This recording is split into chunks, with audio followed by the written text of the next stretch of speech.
오늘 말씀은 역대상 8장 29절에서 9장 9절까지의 말씀입니다. 한 절씩 교독하실 때 제가 먼저 읽습니다.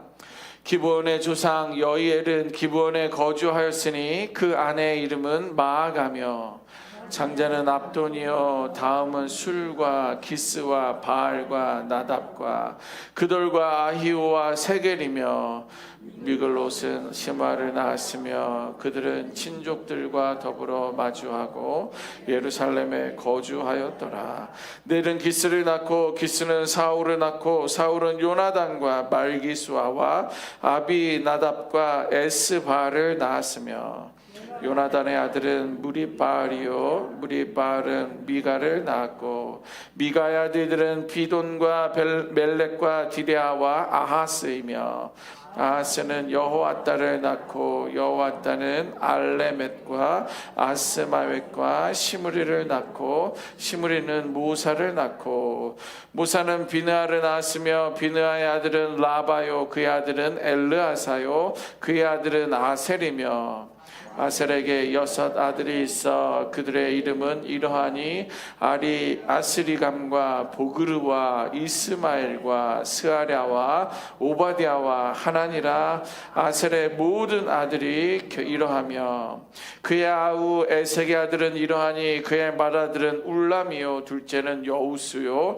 셋째는 엘리벨렛이며 울람의 아들은 다 용감한 장사요 활을 잘 쏘는 자라. 아들과 손자가 많아 모두 150명이었더라. 베냐민의 자손들은 이러하였더라. 온 이스라엘이 그 계보대로 계수되어 그들은 이스라엘 왕조실록에 기록되니라. 유다가 범죄함으로 말미암아 바벨론으로 사로잡혀 갔더니 그의 땅 안에 있는 성읍에 처음으로 거주한 이스라엘 사람들은 제사장들과 레위 사람들과 느디님 사람들이라.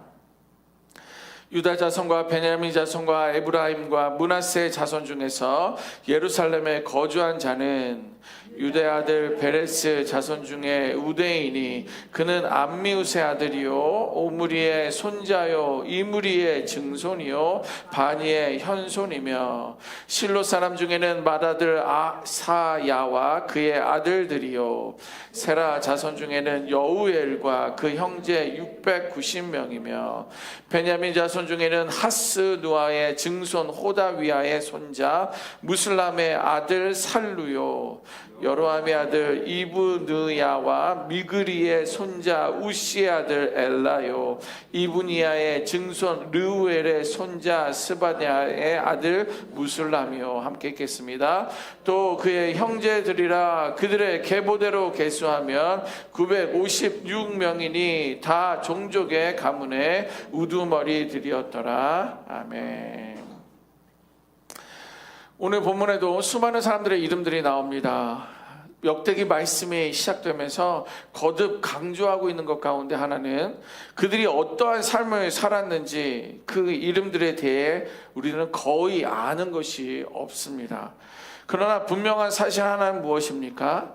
그들은 하나님 앞에서 기억된 존재들이었다는 것입니다. 이렇게 하나님은 존재를 기억하고 계신다라는 거예요.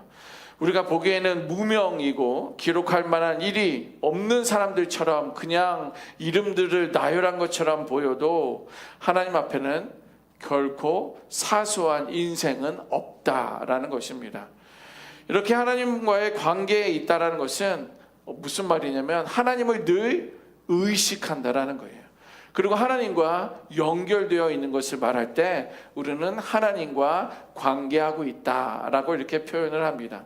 쉽게 말하면 우리들이 생각하고 있는 것, 또 우리들이 선택하고 있는 것, 또 우리들이 태도를 보이고 반응하는 그 삶의 모든 것들 속에 계속 영향을 미치는 것이 살아계신 주님에 대한 그런 부분들이에요. 예를 들어서 우리는 누군가의 친밀한 사람들이 있습니다. 그래도 우리 성도들과도 누구는 좀 더 편안하고 그래서 자주 연락도 하고 만나고 또 인사하고 그런 관계들이 있고 어떤 분들은 그냥 목례도 하고 어떤 분들은 그냥 모른 척 하기도 하고 몇 명 안 되는데도 불구하고 그런데 우리는 하나님 이렇게 누군가의 관계를 맺고 있다면 그 사람은 항상 떠올려요. 맛있는 것이 있으면 좀 갖다 줄까? 연락 한번 해볼까? 이런 마음들이 우리는 있다라는 거예요. 뿐만 아니라 언제나 그 사람을 고려하면서 행동하는 거예요. 내가 이렇게 말을 하면 좀 즐거워하지 않을까? 기뻐하지 않을까? 내가 이렇게 말하면 저 사람이 좀 상처를 받을 수도 있을 텐데 라고 하면서 그 관계, 깊은 관계를 맺고 있는 사람을 늘 이렇게 고려하며 행동한다라는 거예요. 여러분, 하나님과의 관계도 마찬가지입니다.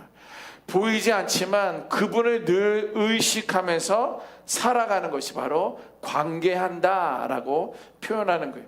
성경의 예를 들어 보겠습니다. 요셉, 창세기 39장에 요셉의 이야기가 나오는데 그는요 보디발의 유혹을 받습니다. 그때 요셉이 뭐라 말씀하시는지 우리 창세기 39장 9절 말씀 같이 한번 읽어봅니다. 시작. 이 집에는 나보다 큰 이가 없으며 주인이 아무것도 내게 금하지 아니하였어도 금한 것은 당신뿐이니 당신은 그의 아내임이라. 그런즉 내가 어찌 이 큰 악을 행하여 하나님께 죄를 지으리이까. 아멘. 무슨 말이에요? 애굽에 팔려나가며 형제들에게 팔려나가며 애굽에 거주하고 있었던 그가 감옥 생활도 하다가 지금 상황은 보디발의 이제 총리가 나라를 다스리는데 이 나라에는 나보다 큰 이가 없다라는 거예요. 주인이 나에게 못하게 한 것이 하나도 없다라는 거예요. 그런데 보디발의 아내 당신은 금하게 했는데 그 이유는 보디발의 아내라는 거예요. 자, 그런데 내가 어찌 당신의 유혹 앞에서 이 큰 악을 행하며 하나님께 죄를 짓겠느냐. 하나님을 의식한 거예요. 이 모든 것을 다스리고 내 마음과 생각대로 모든 것을 할 수 있는데 당신을 범함을 통하여 내가 하나님 앞에 어떻게 악을 행할 수 있느냐. 하나님을 의식했다라는 거예요. 요셉 주변에는 하나님을 믿는 사람들이 전혀 없었습니다. 외국이었기 때문에, 이방 나라였기 때문에.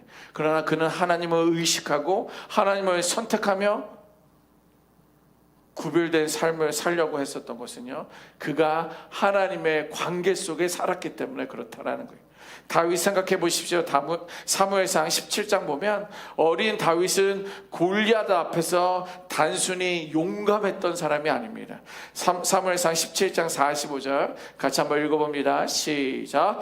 다윗이 블레셋 사람에게 이르되 너는 칼과 창과 단창으로 내게 나아오거니와 나는 만군의 여호와의 이름 곧 내가 모욕하는 이스라엘 군대의 하나님의 이름으로 내게 나아가노라. 아멘. 다윗은요 전쟁에 나갈 수 없는 사람이었어요. 왜? 나이가 안 됐기 때문에 그래요. 어렸기 때문에. 형들은 다 전쟁에 나가는데 어린 다윗은 나가지 못했다가 형들에게 도시락을 전달해 주러 갔다가 그 골리앗의 모습을 본 거예요. 그러면서 이렇게 어린 다윗이 이야기합니다. 왕에게 나가서 내가 나가서 싸우겠다라고 말하며 어찌 너는 칼과 단창과 이게 창으로 내게 나오지만 나는 너가 모욕하는 그 군대, 이스라엘 군대에 하나님의 이름으로 나아간다라는 거예요. 하나님을 의식한 거예요. 여러분들도 한번 생각해 보시죠. 우리들의 식구를 다른 사람이 욕을 하고 있어요. 이러쿵 저러쿵 기분이 좋습니까? 그냥 넘어갑니까? 뭔가 한마디라도 해야죠. 다윗은 하나님을 모욕하는 그 골리앗을 이스라엘 군대들은 다 두려워했던 그 골리앗을 참을 수가 없었던 거예요. 그래서 말을 하는 거예요. 너가 모욕하는 하나님의 이름으로 나는 너에게 나아간다. 모욕하지 말라는 거죠. 이것이 하나님과의 관계 속에 있는 사람의 특징이라는 거예요. 에녹을 생각해 보십시오. 창세기 5장 24절 한번 읽어봅니다. 시작. 에녹이 하나님과 동행하더니 하나님이 그를 데려가심으로 세상에 있지 아니하였더라. 아멘. 성경은요 에녹의 업적을 길게 설명하지도 않았어요. 어떤 그의 스토리를 더 승리의 이야기를 쓰지 않았습니다. 그런데 하나님은 그가 하나님과 동행하였다. 딱 그 한마디만을 쓴 거예요. 간결한 표현입니다. 이것이 관계의 본질이에요. 우리들도 관계 속에서 구구절절 당신을 내가 얼마나 존경하느냐 합니까? 얼마나 좋아하는지 아십니까? 아무리 말을 해도 말 한마디보다 그에게 대하는 태도를 보면 그들의 관계는 끈끈하구나. 믿음과 신뢰 가운데 있구나. 이것을 우리도 알 수 있는 것처럼 하나님과의 관계도 마찬가지예요. 에녹과 하나님이 동행하더라. 여러분, 이렇게 하나님과의 관계에 있다라는 것은 특별한 일, 많은 것을 하는 것이 아니라 하나님을 의식하는 거예요. 하나님이 계셨지. 하나님이 보고 계시지. 나는 믿는 사람이지. 나는 하나님 안에 거하는 사람이지. 하나님을 의식하는 거예요. 또 하나님 앞에서 하나님을 선택하는 거예요. 우리는 많은 것들을 선택할 수 있지만 나는 하나님을 선택하는 거예요. 또 하나님과 함께 살아가는 것, 이 세 가지가 하나님과의 관계 속에 있다라고 이렇게 말할 수 있습니다. 그래서 신앙생활이라는 것은 결국 내가 하나님 앞에 서 있는가에 대한 문제예요. 그냥 교회로 왔다 갔다 하는 게 아니라 교회에 있든 사회에 있든 운동하러 갔든 친구들을 만나든 LA를 내려가든 내가 하나님 앞에 서 있는가? 서 있는 사람으로서의 말과 삶의 모습을 보여야 하는 것, 그것이 바로 신앙생활을 한다라고 말하는 거예요. 그래서 이름이 성경에 기록되어 있다는 것은요, 그들은 다 하나님의 관계 속에 있었던 사람들이에요. 이방인들의 이름도 몇 명 나오긴 합니다. 그리고 이방인을 통하여 그들은 적임에도 불구하고 하나님을 예배하지 않았음에도 불구하고 하나님은 그들을 통하여 이스라엘에게 샘플의 모습을 보여주지만, 그러나 수많은 족보에 기록된 사람들은요, 그들은 하나님과의 관계 속에 있었던 사람들이에요. 이제 역대상 9장, 이제 오늘 하반절에 이제 시작하면서 9장으로 넘어가면서 바벨론 포로 이후에 귀한 공동체의 이야기가 나옵니다. 그 사이에 많은 이야기가 있었던 거예요. 벌써 포로로 갔다가 이제 그들이 포로에서 귀환하는 그 이야기가 역대상 9장부터 오늘부터 시작됩니다. 이들은 한번 무너진 역사 위에 있었기 때문에 같은 깊은 상처와 두려움을 안고 살아가던 사람들입니다. 우리들도 많은 어떤 실패를 경험하게 되면, 그러한 상황을 만나게 되면 뭔가 좀 주춤해요. 뭔가 다시 한번 막 이렇게 하려는 그런 용기가 주춤합니다. 그런데 나라 자체가 그렇게 됐으니 참 쉽지 않은 그런 삶을 살아가고 있었습니다. 나라가 무너지는 것을 직접 보았고요, 삶의 터전을 잃어보았고요, 포로로도 직접 끌려가 보았고요, 타국에서 살아야 했던 기억이 그들의 내면 깊은 곳까지 있었다라는 거예요. 어려서 6.25를 경험하고 공산당을 경험했던 사람들은요, 우리가 아무리 뭐라 그래도 절대 안 된다, 절대 그놈들은 안 돼 라고 하는 것이 얼마나 고통스러웠는지 알고 있어요. 이스라엘 백성들도 마찬가지입니다. 그래서 그들의 삶에는요, 잃어버림에 대한 상처들이 가득합니다. 다시 무너질지 모른다는 두려움이 그들 안에 있어요. 그리고 과거에 대한 아쉬움이 함께 자리하고 있습니다. 그럼에도 불구하고 그들은 상처와 두려움에 머물지 않고 다시 예루살렘으로 귀환을 합니다. 다시 하나님의 중심의 삶을 살 것을, 세워갈 것을 결단하는 거예요.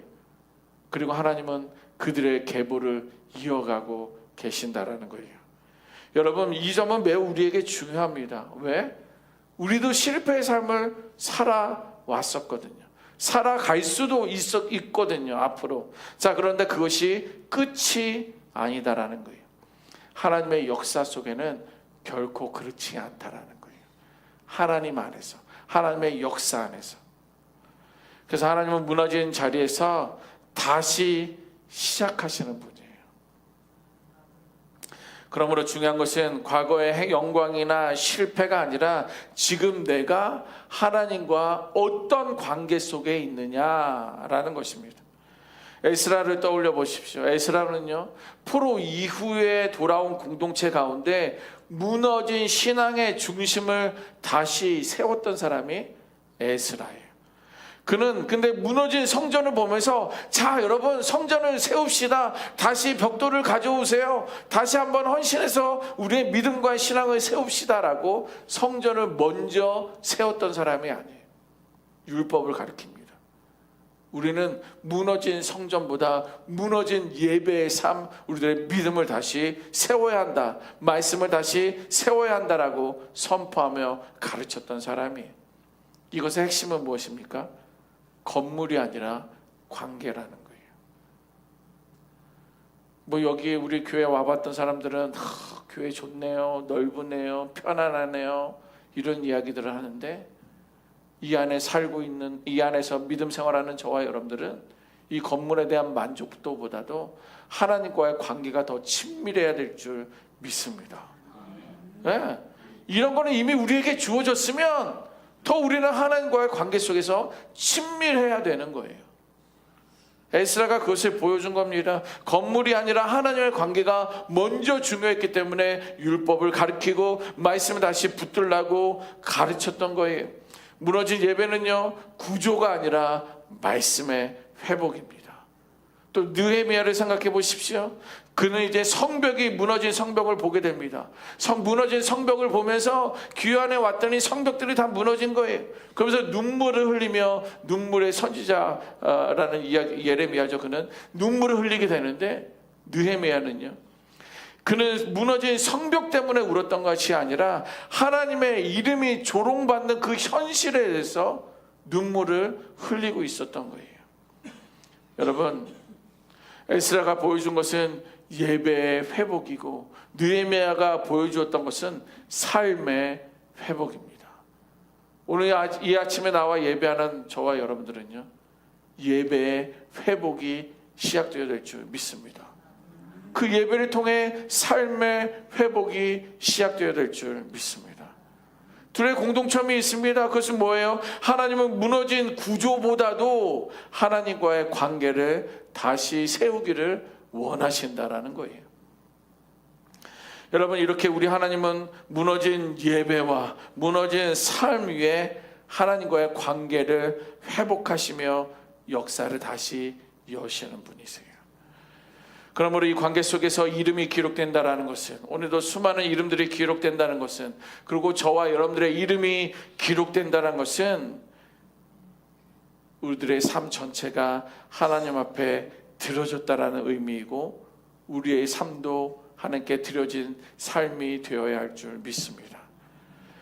우리는 이제 언젠가 사라질 존재예요. 이제 하나님이 부르시면 오늘도 우리의 숨이 걷어가실 수도 있습니다.